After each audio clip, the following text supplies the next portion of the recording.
there's a big mental aspect to it. Because when you get a little bit leaner, you might feel a little bit more frail. You're not as big as you were, right? So you might not feel as good. And when you're physically mentally not feeling as good, that will affect your performance a little bit. Even if you're getting sleep, even if you're eating enough food, you need to continue to try and attack all of your workouts like you were before, and kind of just ignore the little bit of weight that you've lost, because a lot of times that'll affect the intensity at which you go for a deadlift or a squat or a bench that you usually would go. You're like, oh, I'm leaner, I feel a little bit more tired, and you don't attack it and you feel weaker, even though legitimately if you just kept attacking your training the way you used to, you wouldn't be weaker. So just to like dumb it down, simplify it, or just ask the question that I see more than anything, can you build strength? And if so, how do you train while following a strict carnivore diet?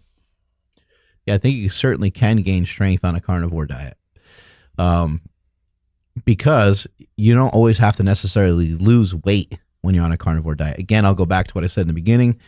If you're going to lose a significant amount of body weight, let's say the carnivore diet is so different and so radical to you that you drop 20 pounds in a month, you will most likely lose some strength. If you're untrained, then maybe you actually get stronger. But if you're already trained up, likelihood of you getting a little bit weaker is probably pretty high. How would I train? That would just be like dependent on what your preferences are. But strength training, we've talked about quite a bit on this show, and the rules are always the same. You want to train as hard as you can, but not always as hard as you think. You want to be a little bit careful with how heavy you go and how often you go heavy. I think probably the major problem is people aren't prepared for the program that they're about to do. Probably the greatest thing I've ever heard on this podcast in terms of training was said by Chad Wesley Smith, your nemesis. My nemesis. Oh my God. These two are going to lock horns, ladies and gentlemen. That's going to be sick. It's going to be awesome. At the Golden One Center. I'm super. We just amped it up a little bit. I'm super hyped up. But Chad Wesley Smith, he said, you always have to be prepared for the next program that you do. He's like, so I don't fucking care about your programming and the program that you're on now. He's like, it doesn't do you any good to like all of a sudden out of nowhere start bench pressing 3 times a week. He's like, how's that going to work? And then if you are going to bench press 3 times a week, well, maybe it would be a good idea to kind of like ease your way into it. Like, oh, this day I'm going to go 60%, this day I'm going to go 70%, and this day I'm going to go 80% since I've never done this before. I want to see how that feels. Let me try that for like 2 weeks or 3 weeks, and I'll just up the percentages a tiny, tiny bit. Yeah. And then before you know it, you're down the road a couple months and you got this tremendous progress. But I think, if you're trying to train for strength and you're trying to train to be strong, there's way too many ways to get strong for us to like list out on this podcast. But from what I see in general from a lot of people in commercial gyms and stuff like that, just lower your reps, try to lift a little heavier. Try to lift safely, try to have good form, watch some YouTube videos, understand how the bench, squat, and deadlift is supposed to be done, and understand that the assistance exercises oftentimes are just as important as the main exercises themselves. And just be very cautious of, when you're feeling good, be very cautious of taking that next big jump. You might not need it at that time. You don't need to worry about so much about like testing your strength. You need to always, be more concerned about building your strength. Yeah. Two things. I'm going to make it really short. Like you said, there's no different way you need to train while doing carnivore. Like you don't need to train differently than you did before. Even when cutting, you don't need to train that much differently than you did before. But the second, I think most important thing, if we're talking about strength, is making sure like you said, record yourself, but make sure that rep 1 looks like rep 3, looks like rep 4. Maybe it'll go a little bit slower, but make sure that your last rep of your movement, you're not totally breaking down in terms of the way things look, because that's just a sign. Because you're trying to gain strength, so you're trying to lift heavier, but that's a sign that you might be lifting too heavy. You're working with loads you can't handle. And that's the reason why I mentioned that is because that's probably the most common, I'd say, mistake a lot of strength athletes make. The goal is to get stronger, so the intuition is let's lift heavier to get stronger. But when you're lifting too heavy and your lifts look like trash, then not only are you not going to be getting stronger, you're going to be at a risk for injury, and then you're at a risk for just like not being able to lift for a little bit of a while too. So you want to make sure that you're lifting heavy enough where it's challenging. It might be a little bit slower than lighter work would be, but your form isn't turning into total chaos. Yeah. And then, so another simple question, when it comes to aesthetics, can you get ripped, get more aesthetic on a carnivore diet? And if so, what would your training look like? So, just back to how you should train a little bit. Think about this, like it actually doesn't make any sense the way that most people train when they're cutting, because they like start hopping around the gym like a goddamn bunny rabbit. Yeah. And there's really no reason to be hopping around like that. It actually doesn't really make any sense, because you're most likely in a caloric deficit. You're taking in more energy, and now you're asking yourself to run around like a maniac. It's hypertrophy, bro. Look it up. Yeah, now you're asking yourself to run around in the gym like a maniac, and actually, like, it might make more sense to do like singles and triples and give your body this signal, this stimulus of like, hey, this is the way we're going to train today. We're going to work out hard. We're going to stimulate the muscle.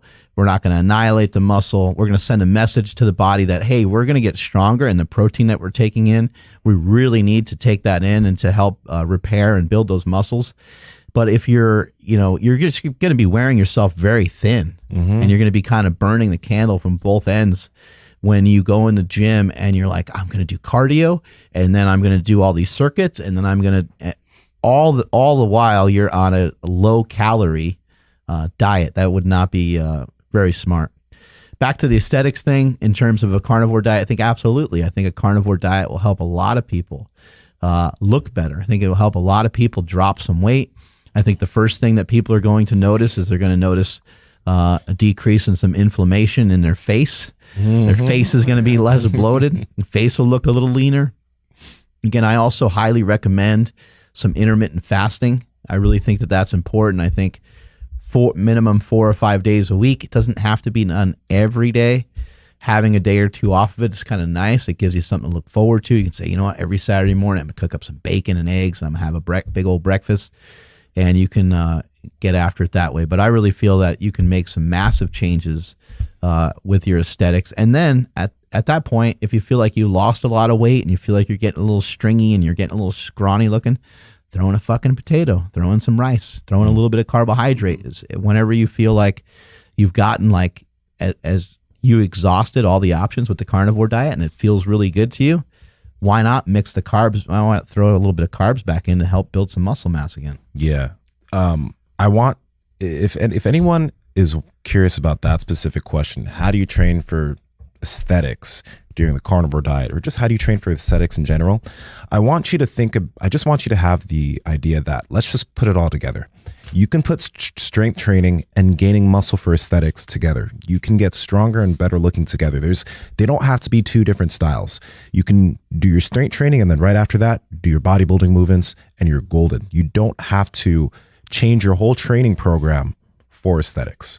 Okay. Because I don't get that question a lot, because I'm just like, we can do both, just do your accessories after your lifts, get that in, do that every day after your big compound lifts when you're training for strength, and you will gain muscle in your shoulders, your quads, your calves, etc. You just actually have to do those movements. And it's like pure strength athletes that are only training for like, squat, bench, deadlift or whatever, they tend to kind of just like skip those. Well, now let's just not skip them. Let's give them the time that they deserve. And I guarantee your aesthetics you will look more aesthetic, or whatever way you're trying to look. Yeah. Question from our boy Matthew on Facebook. If you guys aren't following Mark Bell's Power Project on Facebook, this is one of the benefits of following, because you get to watch it live. We're just crushing people's screen time. Yeah, that's all we're doing. Yeah, there's nowhere you can hide from us. But he's asking how much salt on the carnivore diet. I know it comes up quite a bit because we can use it as like a pre-workout. He already salts his food plenty well. Like, is there any I don't know, is there any way you can actually like measure how much salt you should be taking 3250 milligrams. Yes, exactly that amount. Actually, no. There are some amounts out there that people share. Like if you check out Keto Gains. He talks about it quite a bit. He also sells a product that is in that space. But if you're just add some salt to your steaks, and then if you feel like you need a little energy kick, try just throwing a little bit of salt in your water. Something I do every morning is I throw a little bit of salt in the first glass of water that I drink in the morning. That's something that helps me a lot. And then I also use Perfect Keto Electrolytes. They're just little capsules. I'll use maybe 2, 3, depending on the day, depending on how much stuff I've done for the day. And I like to take this stuff before I'm in trouble. I like to take this stuff as like preparation, so I'm not like, oh my God, I'm cramping, and then I down a whole bottle of the Perfect Keto electrolytes.